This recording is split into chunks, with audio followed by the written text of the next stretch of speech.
10માંથી 9 ગુજરાતી લોકોમાં આ મુખ્ય 5 પોષક તત્વોની ઉણપ વધારે માત્રામાં હોય છે। આમ તો આપણે ગુજરાતીઓ ખાવા પીવાના ખૂબ જ શોખીન છીએ, પરંતુ આપણા રૂટીન ખોરાકમાં આ મુખ્ય 5 પોષક તત્વોની ઉણપના કારણે સાંધા અને સ્નાયુના દુખાવા, પેટની તકલીફો, સ્કિનની અને બીજી સમસ્યાઓ વધારે પ્રમાણમાં જોવા મળે છે। આ 5 પોષક તત્વો છે પ્રોટીન, કેલ્શિયમ, આયર્ન, ફાઇબર અને ઓમેગા 3 ફેટી એસિડ।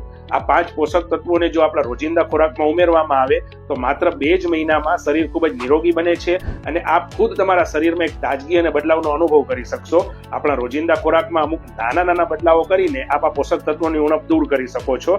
જરૂર છે માત્ર સજાગ થવાની। આ પોષક તત્વોની ઉણપ કઈ રીતે ઓળખી શકાય, કયા અંગો ઉપર એમના ઉણપની અસરો આવે છે તથા કયા ખોરાકમાંથી આ પોષક તત્વો પૂરતા પ્રમાણમાં મળી રહે છે, એ વિશે અગર આપ માહિતી મેળવવા માંગો છો તો યસ લખીને અત્યારે જ કમેન્ટ કરો।